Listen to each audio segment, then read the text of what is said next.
changing the geometry in a regular way and the voltage ratio, so that we have a lot of engineering data. We're able to distinguish what would make a good objective lens and what would make a good projection lens.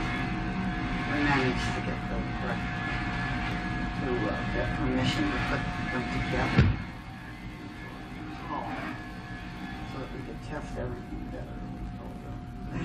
It ended up being an electron microscope. I don't know whether they were really interested in having an electron microscope or not, or whether sharing the patent with Rempfer, they thought that they could collect royalties. And at any rate, in December 1947, we had getting some really good images. Those were presented at a meeting. We had learned how to correct astigmatism. Then we were working 48 hours a week and just concentrating on electron microscope, electron optics. So we got quite a bit done in 2 years in that time. We had this all done by that time.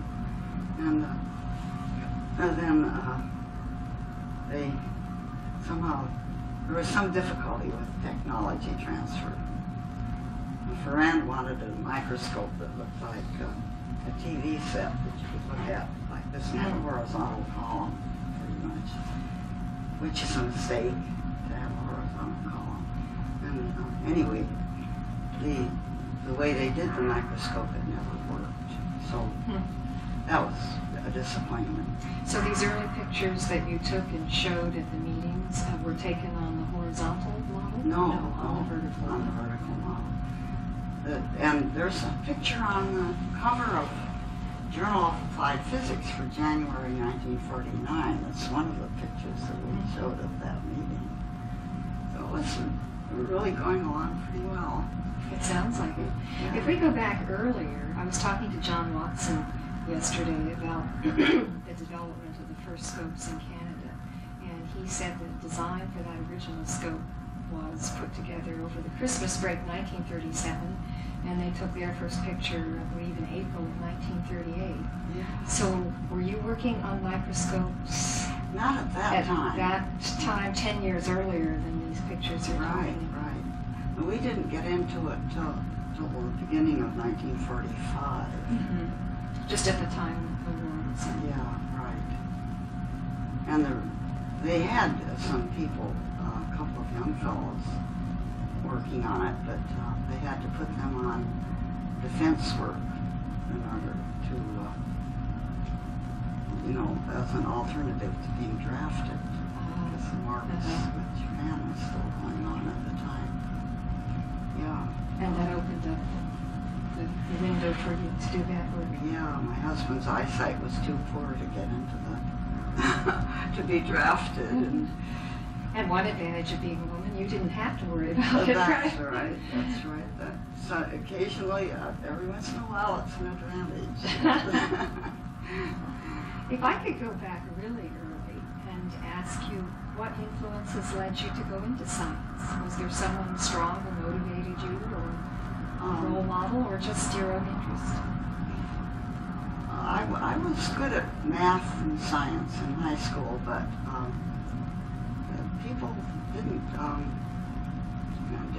counsel you into that at the time. They didn't counsel girls into that. So I had only 2 years of math in high school, and I was kind of an outdoor girl, and I thought that I'd do something that involved out-of-doors activities. So they had a big forestry college at the U of W, and I decided to go into forestry. I had a friend who was also kind of a counselor. He was a couple of years older, and used to talk about math with him. So, but other than that, I didn't have anyone to really tell me, well, I really ought to go into math. So I did that, and when in the spring of term of the sophomore year, I had to drop out because the class was was to go to a demonstration logging camp and spend the spring there. They didn't have facilities for women. So I thought, well, I was taking chemistry and physics and math, and I thought, well, maybe I ought to shift over to biology. So I took some bacteriology and other biological courses and organic chemistry, and I kept taking physics, and then I kept being drawn to physics somehow. So I ended up being a physics major. And, without thinking ahead about whether I'd get a job or not, I just sort of followed my inclination. I think a person should do that because you really can't tell what the future holds. If you really are drawn to something and you're good at it, I think you should do that regardless. I agree. I think life is too short to spend it doing something you don't enjoy for your major career. So your parents were not in science, either one of them? My father was a physician, and, but he was separated. My parents were separated when I was very young, so I didn't have much. My father didn't have much influence, but I think he might have if he'd been around. And my mother always took it for granted that we were going to go to college, but at the time the Depression was on, and it wasn't easy going to college. It was very, very difficult to get a job and everything. No, but we did manage to get through. So that took you up to a college degree in physics. Then did you go directly into graduate studies? Yes. I was able to get a half-time teaching assistantship. Where was this? At the U of W. Yes, it's still there. And then my professor, my thesis professor, took over. I did have people kind of looking after me on the way up, and that was nice. Who was your thesis professor? Professor Joseph Anderson, and he was there last summer at the meeting. At the presentation, the award presentation. That was really nice. He was 89. Yeah, so it was nice. And my older sister was there also. She's 83. So that was kind of nice. It gives all you young people something to look forward to. Certainly does. Right. He sort of took care of his graduate students, and I try to do the same with mine.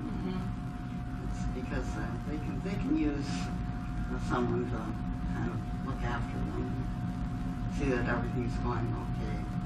Oh, and sort of help plot the next steps of what path is normally taken. I think that's wonderful. Is that where you met your husband in graduate school? No, my first job was at Mount Holyoke College, and I was just there for a year to replace someone, and I managed to look up a job in Troy, New York, at a little college, Russell Sage College. And Bob was teaching at RPI at the time, and that's how I happened to meet him. Well, we went together for a couple of years, and then we were in 1941, of course. The war with Japan began, and we were in the war, and physics people tended to take the jobs in the defense, and it was a scary time. Were you part of the Manhattan Project? I was at the Naval Research Lab for a year first, but when I left after I moved to Washington, D.C., then Bob decided he wanted to get married.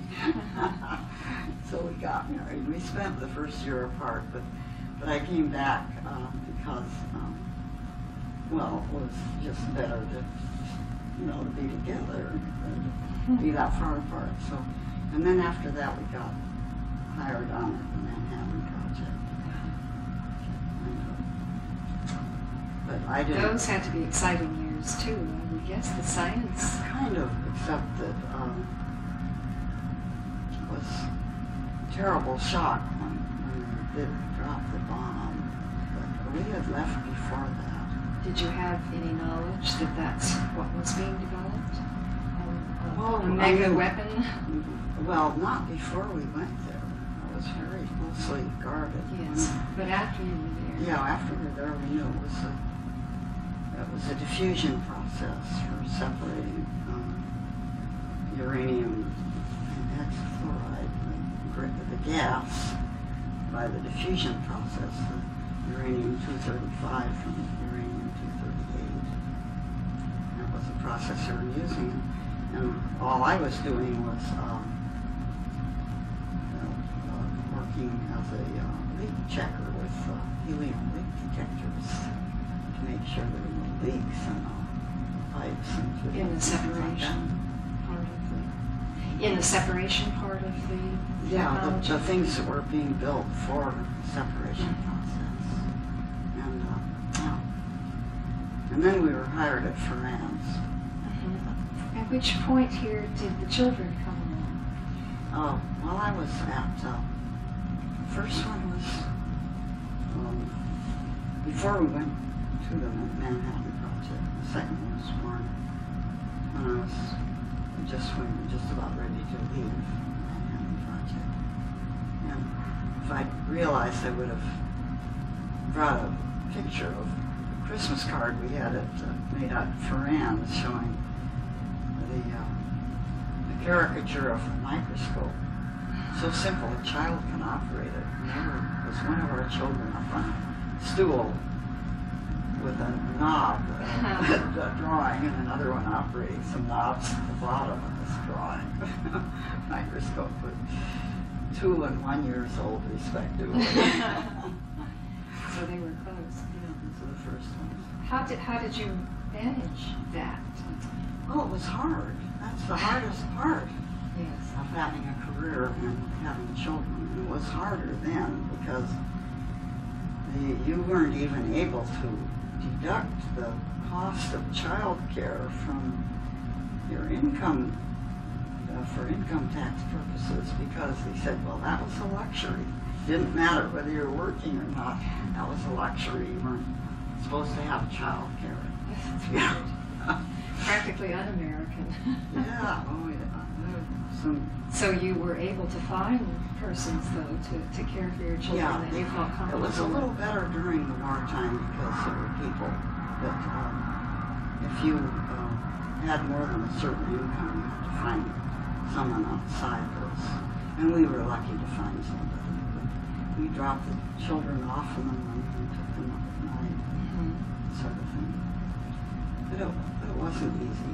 It still isn't easy for mothers. And that's only one of the difficult things you've done. From reading your short biography, I can tell you and your husband are people of principles. Would you like to comment on any of the 2 major societal things that cost you jobs, didn't they? Jobs, right. It was during the McCarthy era. Yeah. And black tie. It's funny, those that kind of a period can start up so fast. During the Persian Gulf War, it was on the verge of starting up again. If you didn't have an American flag sticking out in front of your place, you were ostracized. People were getting ready to ostracize you. Fortunately, it didn't last long. But it can happen so fast. I was just amazed at that. There were people with Arabic surnames. There were attacks on some small businesses. Yeah.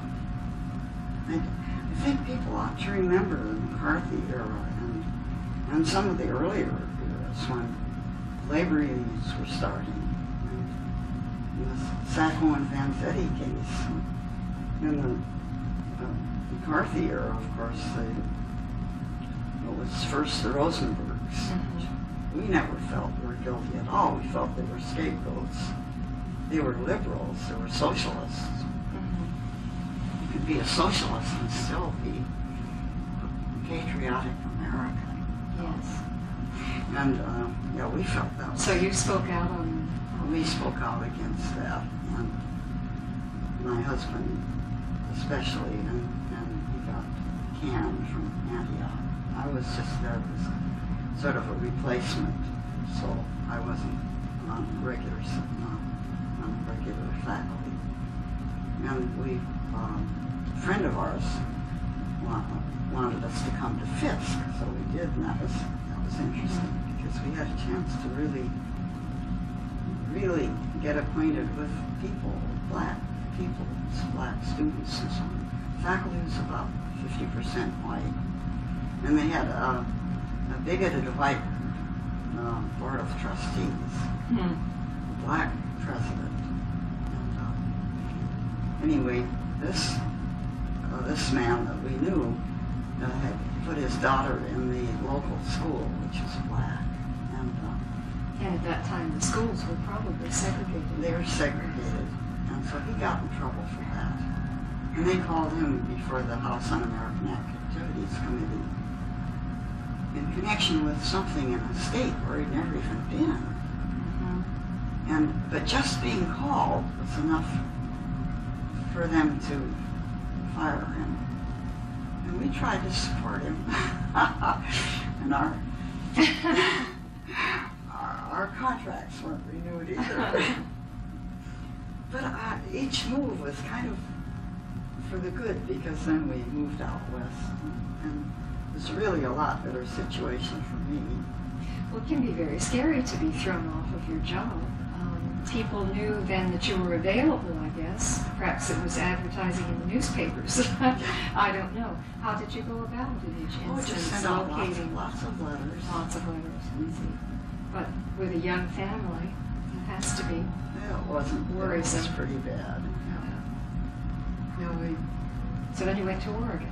Yeah, right. And thank goodness. Well, I never felt at home until I got back out on the West Coast anyway. But Portland State, it's been, for me, a very good place to work.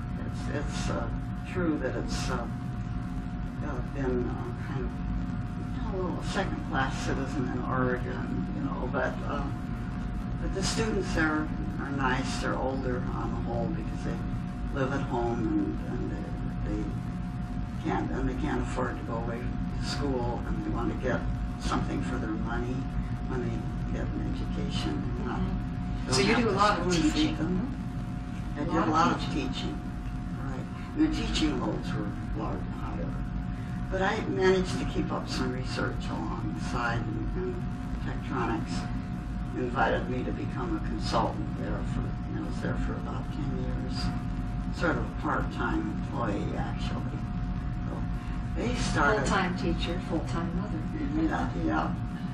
Well, I took on only a 6/10 FTE at Portland State because I did not want to.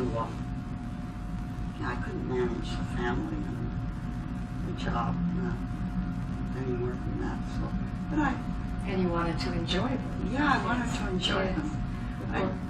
I always enjoyed doing the things the kids did, and when they were old enough to go skiing, but not to go by themselves, I got to go skiing. Well, those are some of my nicest memories, too, doing things with my own kids and being old enough to really enjoy them, and more so than I did the first time, or maybe never got to do the first time. That was the second childhood. That's right, and there's a priority attached to it. Definitely. So you bet. And going camping, going out to the beach and hiking and things like that. I did a lot of that. I really enjoyed it.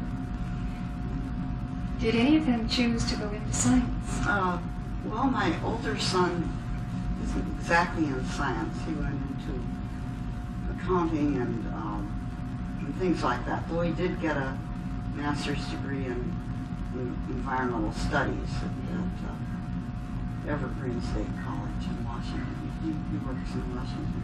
My younger son went into electronics, and he works here in San Jose in linear technology. And my daughter is, she's raising a child. She's a single parent. And another daughter is Modoc Indian. She's married to an Eskimo, and they have a little boy. Do you want to tell me about that? Well, she's Interesting. kind of a descendant of Captain Jack. Do you know? No. Well, Captain Jack was the head of a Modoc tribe that got into a fight with the U.S. Army, and he held out in the lava fields in northern California, southern Oregon for quite a few years, and I guess they... What time frame are we talking about? The 1800s? Let's see now, what date? I should know that date. 1870. Well, they lost more men than they did in the Spanish-American War, I guess, the U.S. Army did. Fighting against. Yeah, but finally the Indians had to give in, and Rhoda's one of the Modocs, one of that clan, and but her father was a Modoc, and her mother was a Klamath. But some alcoholism. Her father got killed in an accident, and her mother was alcoholic. So she was up for adoption. We got her when she was 3 and a half. So where does she live now? You said she was married to an Eskimo. She lives in Salem. In Salem. So she's not up in Alaska. She's close enough to see. Yeah. And 4 grandchildren? Yeah. Yes, my son has a daughter who's grown. My daughter Jean has a daughter who's 14, and Rhoda's little boy is 12, and my son Bill has a daughter who's 2.5. Yeah, the whole spectrum. Yeah. And now you can go camping and skiing and things all over again, right? Yeah. If If I get a hold of some of those grandchildren. Or if you stop working now, right, so long and so hard. Let me switch gears completely and ask you, what is an electron mirror? Okay, well, I have a biologist's conception of a mirror, but I'm not sure how those terms... It just means it's something that will reverse the direction of the electrons. It's kind of like, well, if you had a slope of some sort and you rolled some marbles toward it, or a ball toward it, the ball would roll up the hill until it lost all of its kinetic energy, and it would roll back down again. So that would be a gravitational mirror. I see. So with the electrons, if you put them in a retarding field, which produces a force Against retarding them, tending to slow them up. If they don't have too much energy, they won't get to the electrode. They'll stop before they get to it and turn back and go the other way. And you can shape the electrode so that the field may have some converging components to it too. So you could have As in a concave mirror. It's like a concave mirror, but it's quite a bit different in a way, because it isn't as if there is only one surface it affects, and you'll have this potential field in front of this mirror, so you get focusing as well as retarding, so it'll focus all the way, and more like a catadioptric system where you have a lens backed by a mirror, and then, so there's lens action as well as mirror action. And mirrors, converging mirrors like that, have the property that the beam coming back is actually overcorrected. You can kind of see how it would be for a lower energy electron. Won't go as far in the mirror, won't spend as much time in the converging field, and so it won't be converged quite as strongly as a more energetic electron will, and it'll come back focused beyond where the more energetic one is focused, which is overcorrection, because in going through a lens, the lower energy electrons are focused too soon compared to So this is, and also for spherical aberration, if it goes off to the side, it doesn't go spend as much time in the field. And so it's under-focused, you might say, that is lands too far ahead of the ones that are the paraxial ones.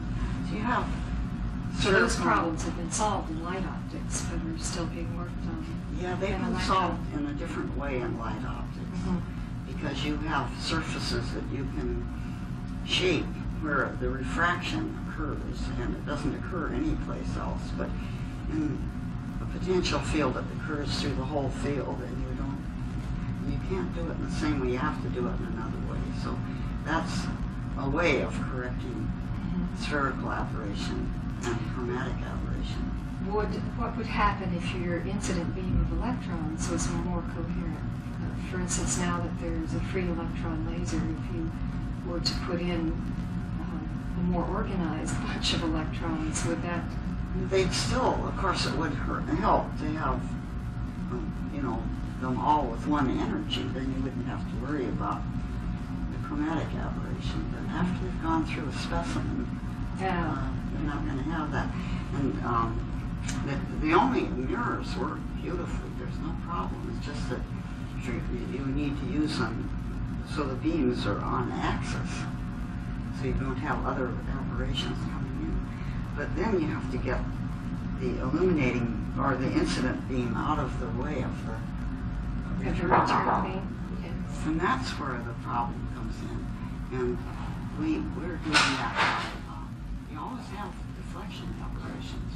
You deflect the beam. And so the way to avoid having them mess up your image is to deflect the image planes, and then you can get the image back without being damaged by the deflection. That's what we're doing, correcting aberrations. And we're also using that same system for the low energy reflection mode, where we send the beam up the specimen and retard it, and then it comes back and the images. If you can separate the illuminating and the imaging beam, you can get an image of the specimen, sort of a parallel image. So this isn't the scanning system. We're starting to do some of that too. It's kind of interesting. Is most of what you do on that project theoretical or actual hands-on building things? It's both. It's both. Yeah, it's both. Yeah. It's certainly important to have the theoretical background. I'd urge anyone going into physics to make sure they have a lot of math, so that doesn't hold them up as a barrier. But it's good to have the theoretical background. What I do is use a couple of things that enable me to get an analytical answer. There's a method in physics called the pseudo potential method, where you can set up something that looks almost like the actual situation, but which you can solve analytically, and then you get the major phenomena from that, and then it's just a matter of sort of fine-tuning it, which you can do with the experimental setup. I mentioned the hyperbolic field before. I use the hyperbolic field to determine the aberrations, or to determine what the correction, the overcorrection is going to be, either over or under correction, depending on how you use it. And the Davison-Kelvin aperture lens formula. With those two, you can do anything practically, analytically, that is. And then there's no substitute, of course, for carrying out the experiment. Mother Nature always has some surprises in store for you. I'm familiar with that. Sounds like you're having fun. It is fun. That's one reason I'm still at it. It is fun. I saved up a backlog of things to do after I was footloose and fancy free and all. Is your husband also staying active in his field? Yeah, he does some work in statistics now. He's a mathematician. Yes, I forgot to mention that. Yeah, So if you had any problems with math, you could always go to him, I suppose. Not that you did. Yeah. But it must have given him an appreciation for the kinds of things you were interested in. You Yeah. had that much of a language in common Yeah. professionally. Right. I think I should also ask you about your involvement with EMSA, since you were celebrated as the Distinguished Science Award recipient. I'm afraid I haven't given much to EMSA. I should have. Oh, I think Be willing to do scientifically you something. have. Have you attended the meetings? Oh yeah, Yes, I that's attend meetings. what you bet. I meant. Yeah. But I haven't done any work for EMSA. I'm afraid. That's all right. We need you where you are. Oh. Which It just what seems was- hard. It's so hard. It's hard enough to kind of keep making progress, and if you want to keep grants, you have to. Mhm. It's very hard to keep grants these days. It certainly is. Did you attend the first EMSA meeting?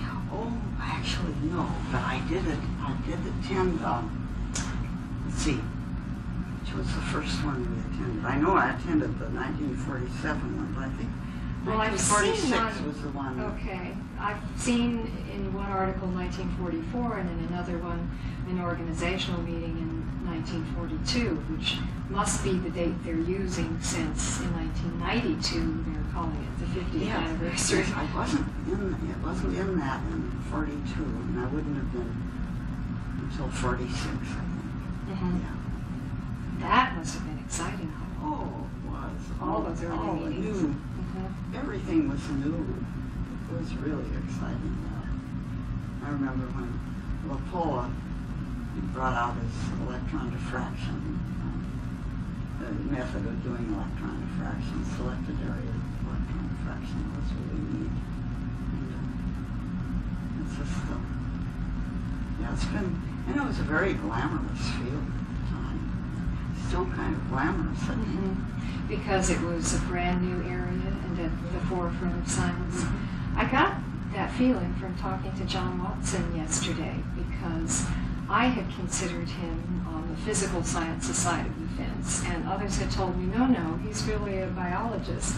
And I approached that with him in conversation, and he said, well, you could look at anything, because nothing had been looked at. So they looked at carbon black and several materials, and they also looked at bacilli and various organisms that were disease-causing. I think it would have been really exciting. Yeah, it was. And I remember when we were looking at blacks also, gold black. What is gold black? Well, it was if it's evaporated in an atmosphere that doesn't have good pressure, you get a black instead of Of the yellow? aluminum too, all most of those things. And then it's very finely particulate? Yeah. Yeah. And you know, just looking at one slide, you couldn't really tell. You don't think of it being three-dimensional, but when we looked at it in stereo, that was the reason that it's a black. It's three-dimensional. You know, so it traps the light when it goes in. Things, all those things were sort of new, everything. Everything you did, brand new. It's been an exciting field to work in. Guess so. Do you have any favorite stories that you would like to share about persons or events or discoveries? Oh, yeah.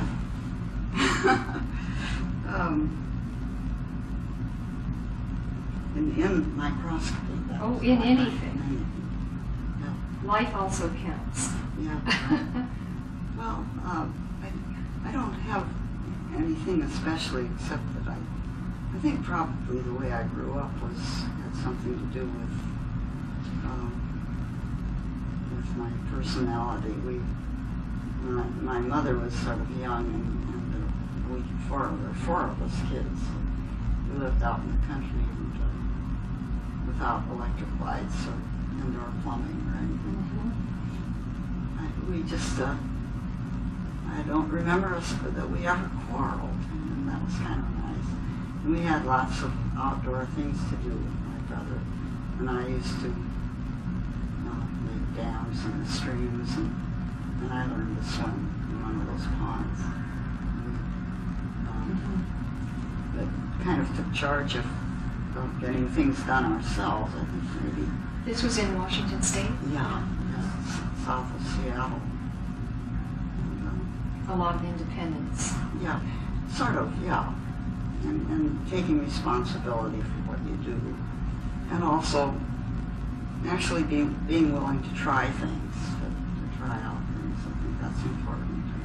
Very important to think them out first and to get a theoretical understanding of things, but then you should really take a chance on it and try it. Just actually try it. So we try to do that in our research. Very good comments on that. Yes. Probably has affected my approach to things.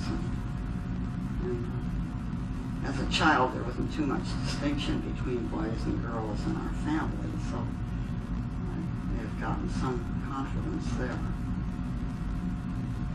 But if you never knew there were things you couldn't do, then right, you never knew it. Yeah, people used to tell me that later when I was in college, and what are you messing around in this chemistry lab for? You're just going to get married anyway, that kind of thing. I remember my chemistry professor telling me that. They shouldn't do things like that, but I think I was hardened enough by that time. But what used to bother me, I think, before I knew enough to be able to sort of fight back, people would say, well, women, really aren't meant for science. Look at the record. How many scientists are there, women scientists and so on, that have done this and that. And well, later on, of course, I realized that they didn't have a chance to go to the universities or work in the regular labs and something. It was just an occasional woman who was lucky enough to have a sponsor of some sort. So throughout history, we really haven't been given an opportunity to do that. And once I found out there really wasn't anything wrong with us women, I was okay. It doesn't seem to me as if you ever seriously questioned that. I didn't, except that it was humiliating. To have a professor say something like that. Anyone. The men would often say that. Your fellow students? Yeah. And you didn't have I didn't an have answer? good answers yet. What would you tell them now? Well, I did. That's the humiliating part about it. Yeah. Just survive it and go on. Yeah. Prove them wrong. I hadn't quite figured out what all the problems were. But I think we are bound to have more responsibility in the home and raising children all along. But I'm not sure that's such a bad thing. We may not make as our progress may be slower, but then we don't get burned out either. Maybe you have a better balance. You're forced to lead a better balanced life, and then you still have some things that you want to do when your responsibilities are over, and you don't have to depend on your children to entertain you. Because when your children grow up, they're not likely to be any more like you than anybody else. The people who are most like you are the ones you're working with. So anyway, that's the way I look at it. I think those are marvelous words of wisdom. Some of them I've discovered myself in the same stumbling way, and some of them I'm happy to hear coming from someone who has done so well in her field. And I thank you a great deal for the privilege of conducting this interview. It's a thrill for me to meet you also. been so successful. Sometimes I'd like to hear all about how you've made it. Okay, that's a promise. We know that we should keep up our health. Yes, Yeah. definitely. I'm going to work on that. That's one of my New Year's resolutions every year. Get more exercise. More, plenty of exercise. That's probably one of the key things. Well, thank you again.